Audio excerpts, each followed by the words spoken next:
So, hey everyone, my name is Manik Madaan. In this video, we'll be interviewing my friend who just matched into an Ivy League college in the US into neurology, Dartmouth. Nishel, like the stage, all yours. Yeah.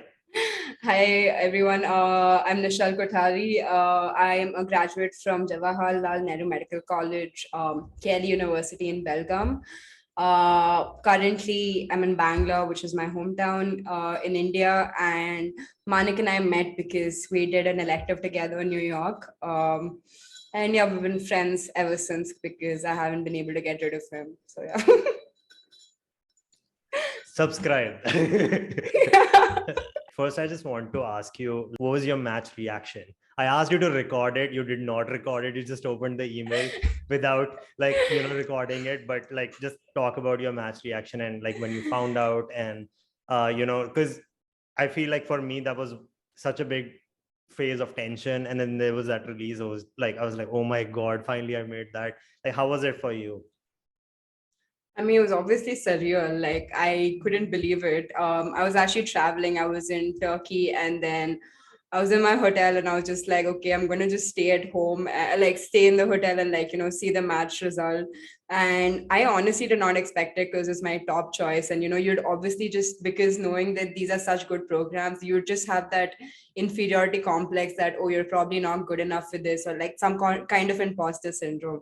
But when I saw it, I had to refresh my email like a couple of times, and then finally my parents called me up and they're like, "You've gone to Dartmouth," and I obviously called you guys up, and we celebrated together. And I was so happy you got into Penn State as well. It was actually my recommendation and to put Penn State above. So I'm really happy that all of us got into really great programs and couldn't have worked out better for all of us. So, just take us through your whole application. I feel like just give us like the summary of what your application consisted of when you applied, how many interviews did you get, and like all about that.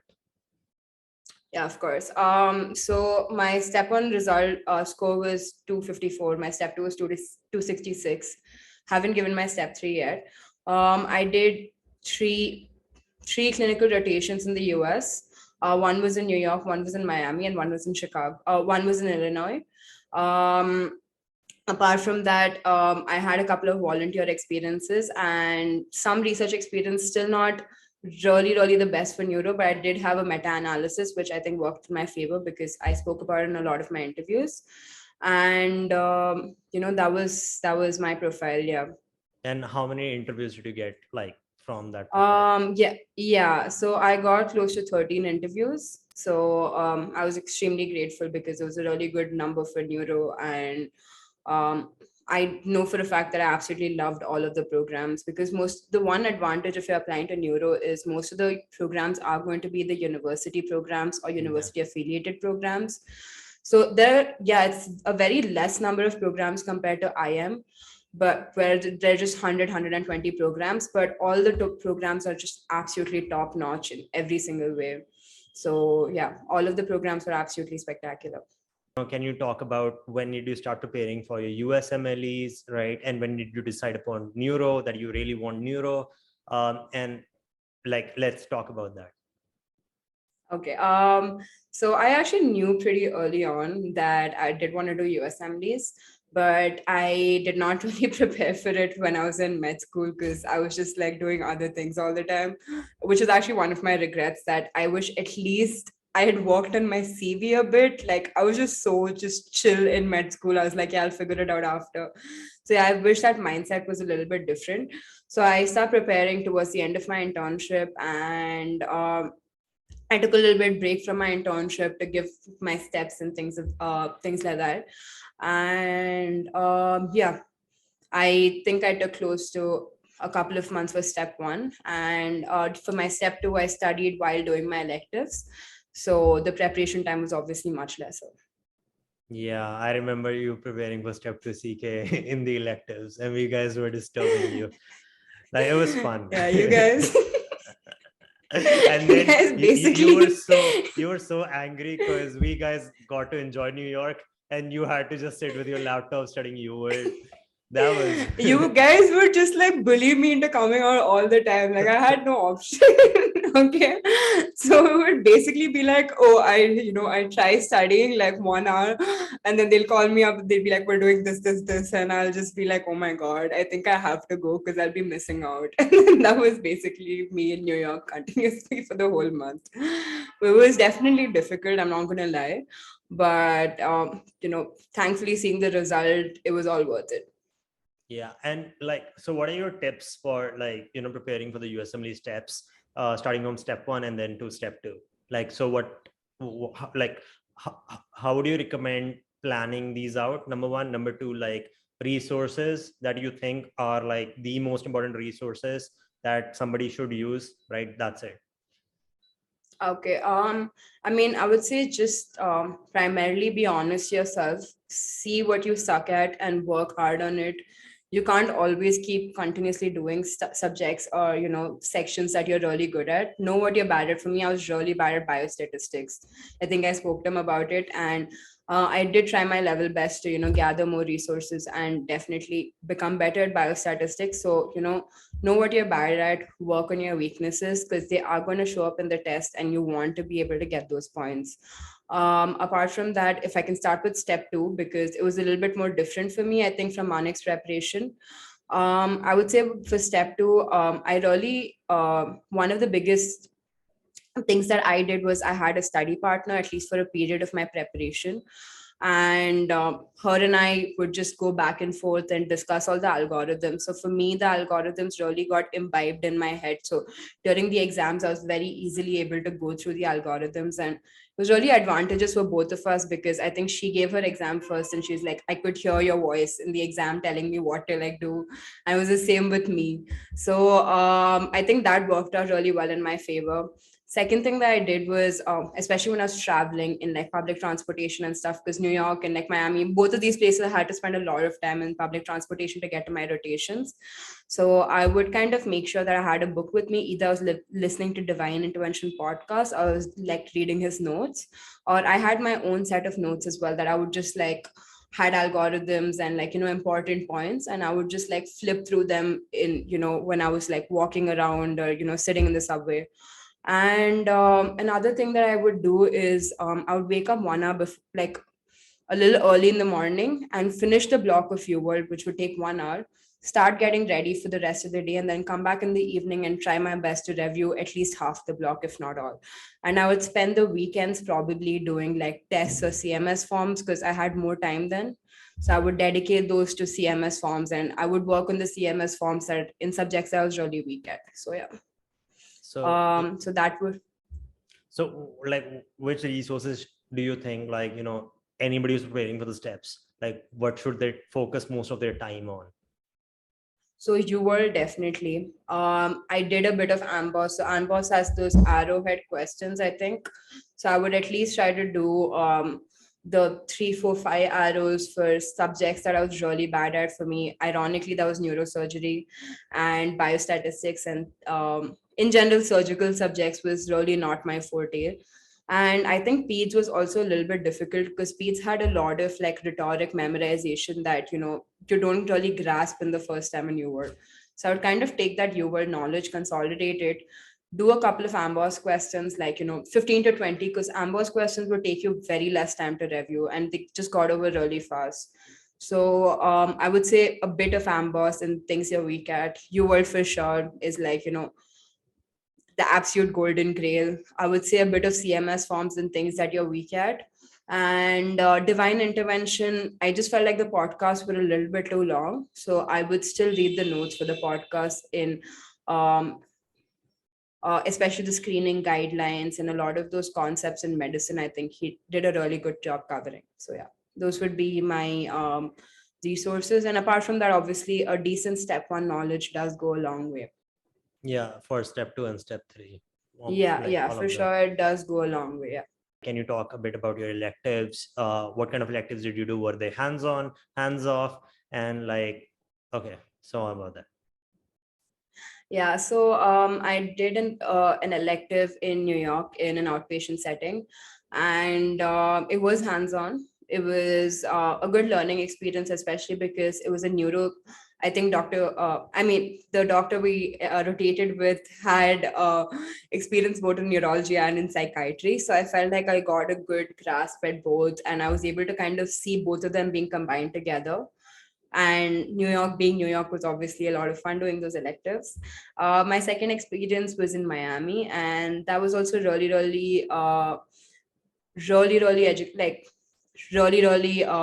amazing experience because it was inpatient as well as outpatient, and I got to learn so much about how the hospitals function in the US and things like that. So yeah. And any tele rotations? Yeah, I did one tele rotation. It was a behavioral center in Illinois. That was also a really good experience because I actually, going into tele rotations, I was a little bit skeptical for sure.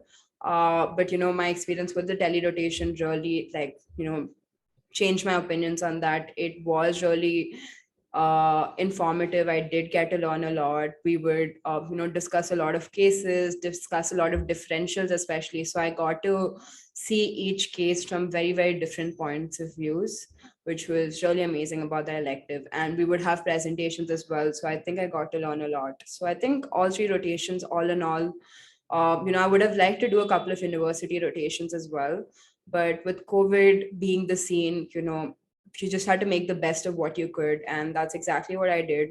And it was still a great learning experience regardless.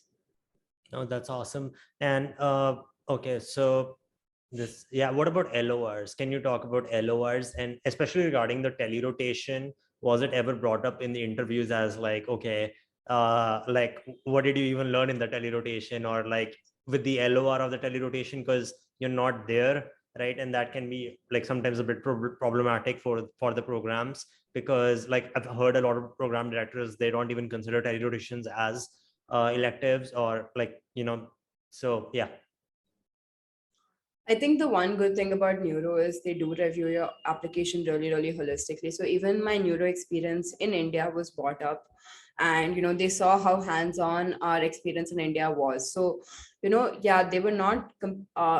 It's not like they ever actively showed displease about the fact that it was a tele rotation. They were still like, your LORs are absolutely great during the interviews, and they'd be like, yeah, with COVID, you had to do the best you could. So I feel like at this point, at least the cycle that Manik and I were applying, I think program directors had a certain degree of awareness of how just difficult it was to get in-person rotation.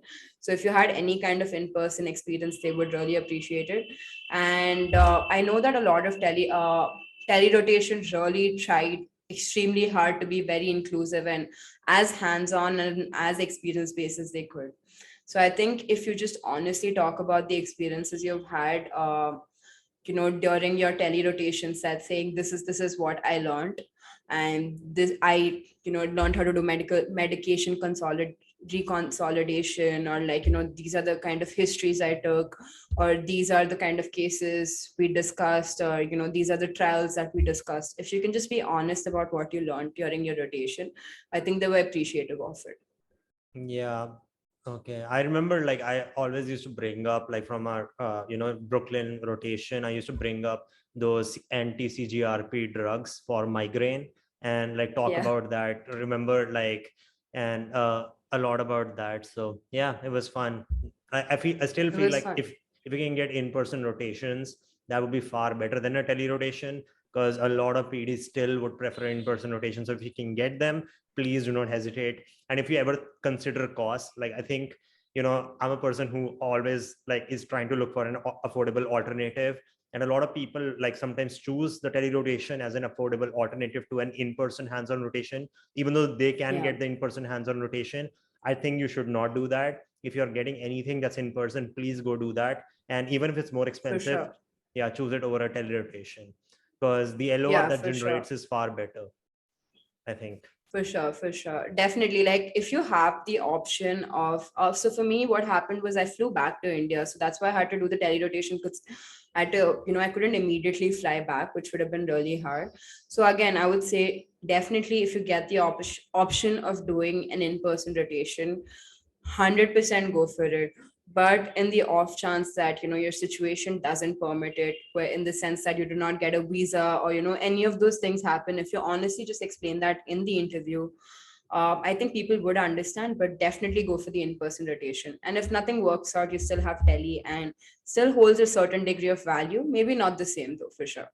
Yeah, and I think like even though just try to get that emergency B1 B2 visa, a lot of people have been successful with that. Yeah, If you guys want to check it out, I've made a few posts about that, like about those on my Instagram, so you can check that out. However, yeah, just try really hard to get in-person experience, because that will set you for sure. apart from a lot of other people, right? So okay, moving on like from the elective, so just let's talk about like creating that ERA CV and going through the interview prep phase. Like how was that for you, like making your ERA CV? And I think like what would For sure. be your tips for crafting the ERA CV? So for sure, I would say a couple of things. Even when you're going to your med school, you would have just done so many things, like attended a couple of conferences. If you're very early on in your med school, I would just say try to kind of keep a tab or a note of the kind of things that you're doing, because in hindsight, just sitting and thinking about like 6 years of, like 5.5 years of med school is really really difficult, because you would have done so many events that you wouldn't even remember. So that would be a tip that I would give you. And I think ERAS, more than the CV, I was really worried about the personal statement, because it had to be just like you had to be such an like your whole personality had to reflect through that personal statement. And that was something that I did spend considerable amount of time with. And my initial draft was super, super long. And then I had to talk to like a couple of friends and, and edit so many things out. So yeah, I would say, if you're very early on, in your cycle, I would say spend some time just jotting down ideas and see how you want to kind of just frame your paragraphs, and just have ideas. You can work around those ideas later on, but definitely have some baseline ideas, because I know that I kind of rushed it towards the end, and that's something I would do differently. Because I remember during our New York rotation, Manik would always just be like, yeah, think of ideas for your PS now. I'd be like, dude, we're so far away. And he'd always be like, no, think of ideas. I wish I'd done that for sure. And ERA CV, definitely, having to write it down in points, write it really methodically. It has to reflect everything you've done, and, have a very whole rounded CV. And try to be, obviously, be 100% honest, but try to make things really methodical as well. Don't write paragraphs and paragraphs. And if you feel like your writing skills are not that good, definitely get some help, like some professional help. I did get a few friends and family to review my personal statement. My CV, I was still okay with. I knew that the way I'd frame my CV was still all right. So I'd not really get help with that, but I did ask a few friends and family to review my personal statement to give me their honest opinion. Yeah. And you know what I was surprised by in the interviews is like how frequently did like my hobbies get brought up, like because they would For just go to the sure. hobby section and start trying to talk to you about it, because they were trying to connect with me on that. And I think that was so important, because every program is looking for the right fit. And I think like having good hobbies that are aligned towards the program are also really important. And you should think about that too, like that aspect. I think 100%. a lot of people ignore that, and they're like, what are they going to even do with that?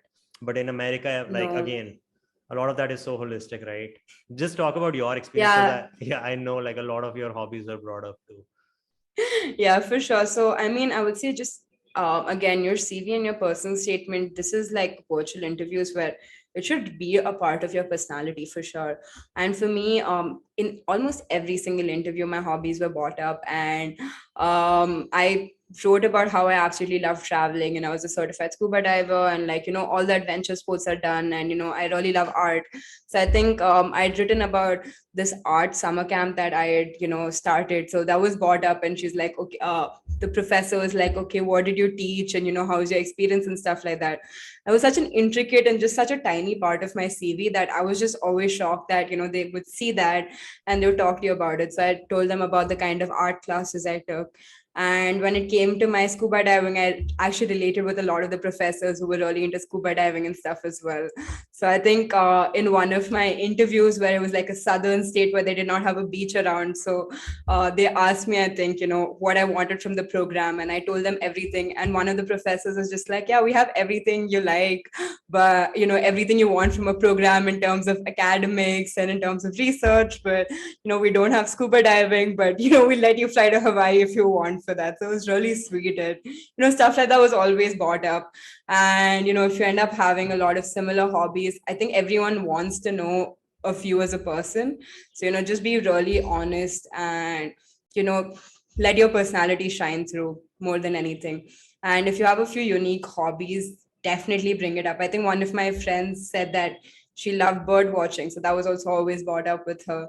So just any way that even if you did something much early on in your life and you kind of lost touch with it, after you finish your application, make sure to go back to those hobbies and get in touch with those things for sure.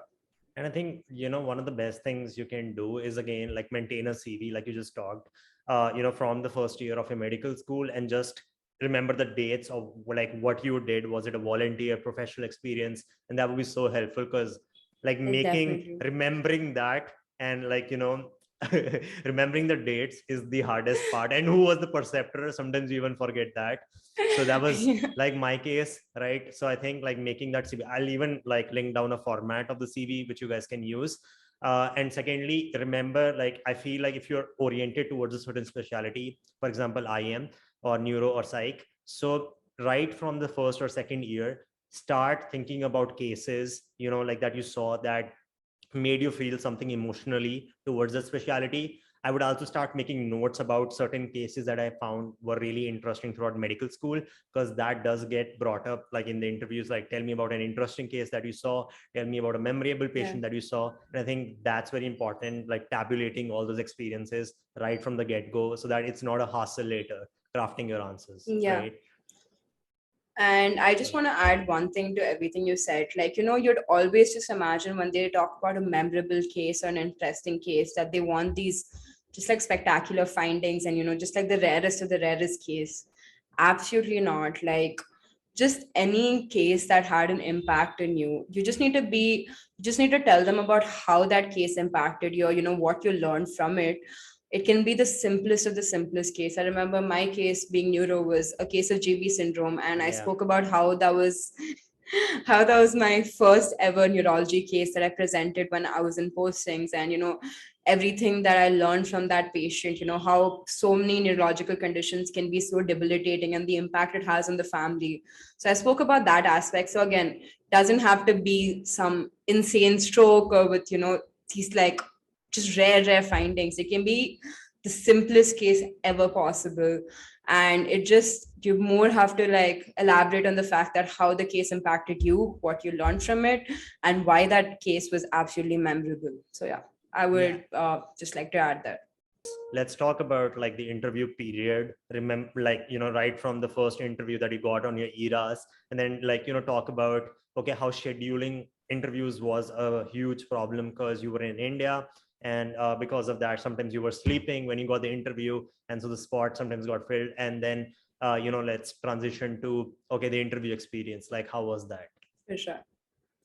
I would like to start from the last question. Maybe the interview experience was absolutely just like surreal, because you are talking to the absolute best in the field, and they're making like just life changing revolutions in the field of neurology. You're talking to the best of the best, and you're talking to them about everything under the sun, from like TV shows to scuba diving and traveling to everything. So it is such a great experience to just have such a friendly conversation, and just have them see you as an equal, and you get to see them about listen to the kind of work that they're doing, and it was so inspirational. And after every single interview, I just had this big smile regardless of how the interview went, because I just learned so much about myself and about the program and about the professors and just more about the field of neurology. And I just kept getting more and more inspired after every single interview, which was a really great feeling for me.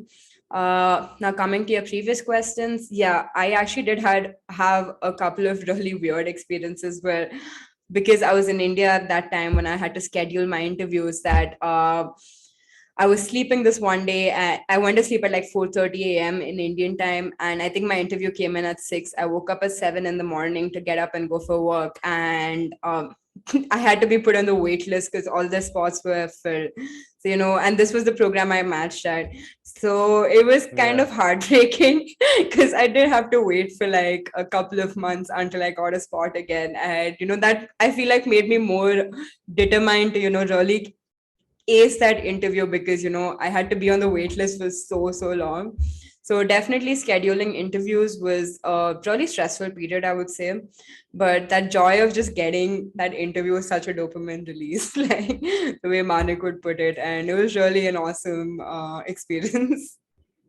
Right. Okay. And a little bit about like, overcoming the inferiority complex that a lot of us IMGs have. I especially had a lot of that. And I've talked about this in my previous videos where like you're interviewing against people who have like PhDs, research experience at Mayo, like big Exactly. places, and, are just so far more established than you as a candidate. For sure. Like, how did you deal with that imposter syndrome, as in, like, are you even worth it? Because that's something I started questioning in the interview period. Am I even worth it? Yeah. Yeah, that did happen a lot, especially in programs which were where I was just interviewing with a lot of American students, and I was probably like the only IMG. So definitely major imposter syndrome. I think, especially my first interview experience where it was just predominantly American grads. One person was like from Northwestern, one was from NYU, just doing these crazy things with their lives. And I was just like, do I even deserve to be here? Like, this feels so weird. But then, when you start talking to the interviewer, you kind of realize that there is a reason you were chosen to, kind of come interview with them. So, stop belittling yourself. And, as international students, we bring so much to the table that we don't even realize.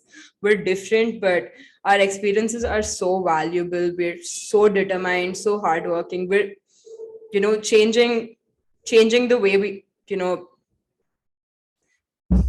Yeah, diversity in medicine.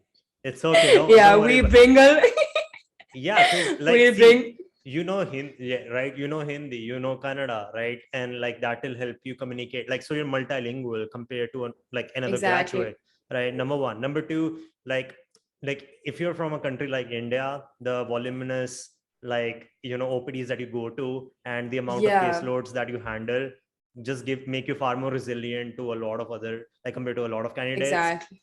So this is so much you bring to the table, right? You actually bring so much to the table because you're even so resourceful, because we operate in really low resource setting in most cases. So I feel like we are the kind of people who know how to do the best, make the best out of any bad situation, and we're kind of determined that way. We are definitely, like you said, more resilient because we're used to working in high volume situations. So again, everyone's great, everyone brings their own uniqueness. Don't belittle yourself in front of everyone just because your experiences are different from them. You shine in your own way, and I think it's really important to project confidence, not overconfidence for sure, but be grateful for the fact that you've made it here, and you probably deserve to get this interview. So just shine the way you're supposed to. Yeah, I totally agree. And I feel like the model of reality people should go with is that they are neither greater nor like inferior nor Feel equal free. to the people you're interviewing with. You're just different and unique in your own ways. And sometimes you just can't compare. And what happens a lot of the times is the interviewers aren't just, like comparing you in a lot of, they're just like looking for the right fit. Like, okay, what works for the Yeah, program? You might be like, for one program, you might be the stellar applicant, and for another program you might not be, like just do not rank this person, right? So it just differs for every program. It's like a match game, for sure. that's it, right? And it's not like you're superior, inferior, or even equal. Just relax, you're just different. I think that's Which is how I would put different, it. and I think, yeah. Unique. And I think one advice that I would definitely say is like, I felt really disheartened through many parts of this journey because again, it's like not a race. Like I think one of my seniors used to always say, it's not a race, it's a marathon. So anytime I would feel really disheartened, I would always tell myself like, like 3 months before, I knew nothing. And now, even though I don't know everything, I still know this much. So I should always be grateful for that. So yeah, I think it's really good to, just pause once in a while and just introspect and like reflect on everything you've overcome to get to this point. And, you will feel so positive, and, you'll feel like you can conquer anything. And, definitely step back sometimes whenever you get that imposter syndrome and reflect how far you've come, reflect how hard you work to get till here and how much you know right now. So yeah, definitely Yeah, do that. that's great advice. uh like another question is like, how does one deal with the anxiety of not matching? Because you and me and so many other people have felt that, and it's so real. Like, like when you get into the match, and like like, you in India, I feel like you're always spoon fed. You're just a kid, and like even though you're like 25, and then you're interviewing for these job offers, like, as a resident, and it's just so different, and you might not get in, you might not, like, you might get in. So how did you deal with the anxiety of not matching, like if that did not happen? So like, yeah. I think I would say a couple of things for this. Yeah, I was definitely, every single one of us, regardless of what our profile looks like, we were obviously really scared of not matching. And I think I would say the one thing that I did was Matching. Okay. Okay, go on. Yeah. the one thing that I did was, I always knew the deficiencies in my CV, because I knew that, for a neuro candidate, maybe my CV wasn't strong enough. So I knew the deficiencies in my profile. It was in my score, would probably be my CV. So, I did a little bit to, work on those aspects where I tried to kind of get involved in a few publications between applying and between the match result came. And the second thing that I did, I think I would say that, I did the best I could with the kind of resources that I had, with the kind of time I had. So I always was like, I don't think I could have done better. So, don't beat yourself up. You did the best you could. Doesn't work out, it's not in your hands. Like, if you look at like a spectrum of like, a pie chart, there will always be a certain percentage which will never be under your control. So, leave those forces to, the nature, and, hopefully everything works out. Do whatever that 75% that you can work on, give your 100% for it.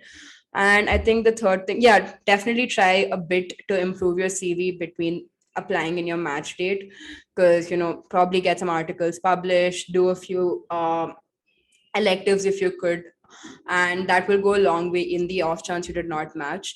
And I think after I submitted my rank order list, I just went to travel, because I was just like, I cannot deal with the match anxiety. I just want to be away from thinking about any of this, and I want to be around new people. So that's basically what I did. I completely switched over my brain, and I was like, this is my time to just kind of enjoy and let loose. So I'm not going to think about the match for a while, and I went to travel. Yeah.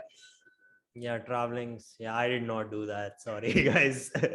Yeah, even though I was I advised did. to, even though I was advised to, but I did not do that. I wrote my step 3. So I did. okay. I did call him a lot of times, and he obviously did not come. So Yeah, yeah, meet him about it later. yeah. And I think the way I dealt with it, and like, is number one, having a good support system, as in like your parents and friends.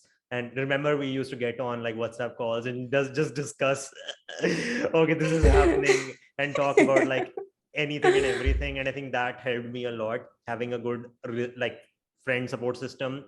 That brought up a lot of resilience, because I was like, there's so many other people who are going through this with me, and we are on like a boat together. And I'm not alone in this, so that was helpful.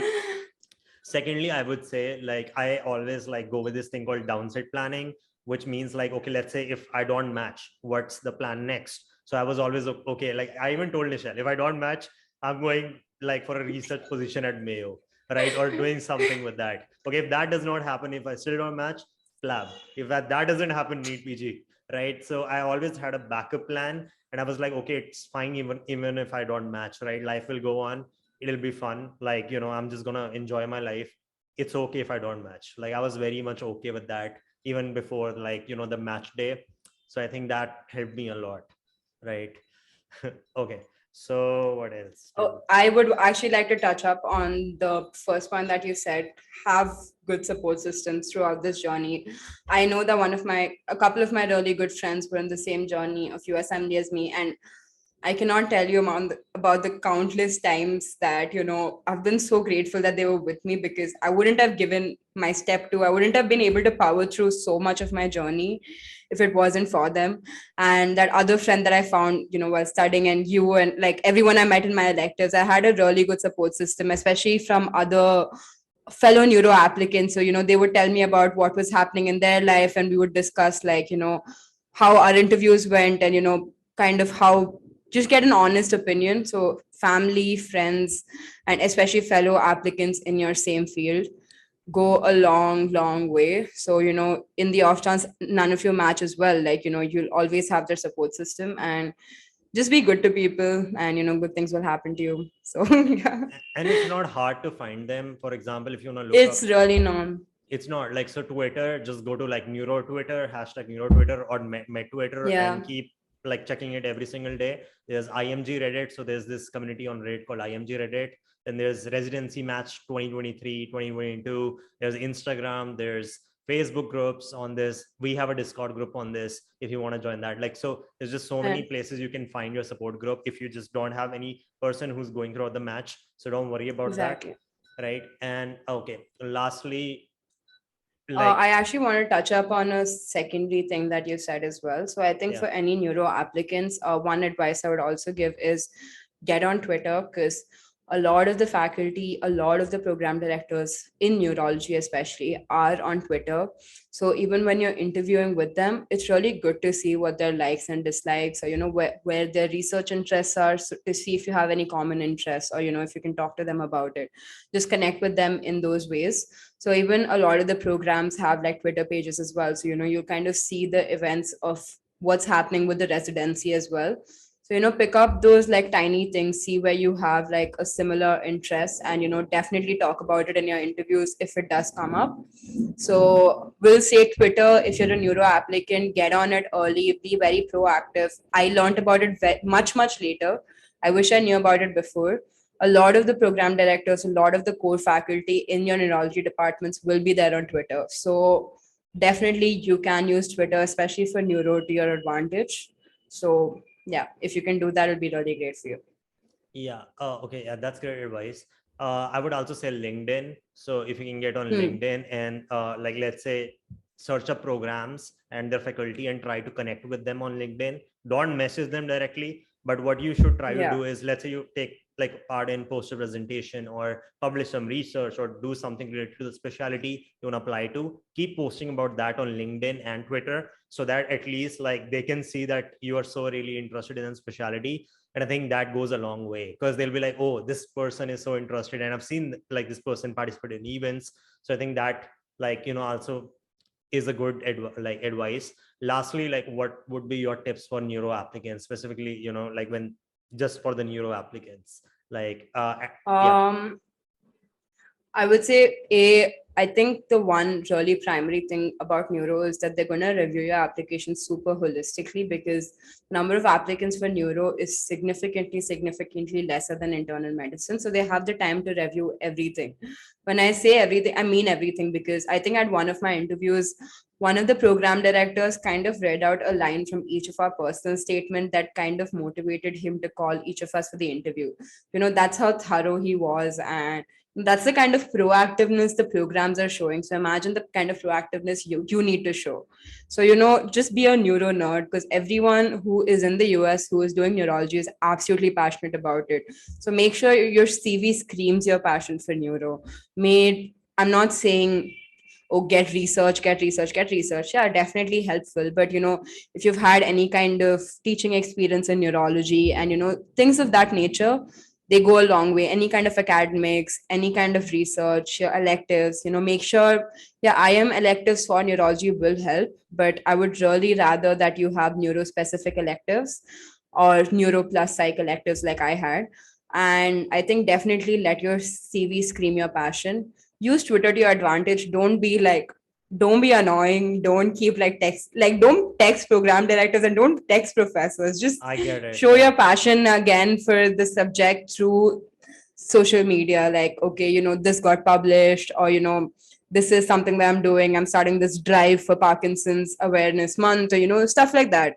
Just show your passion.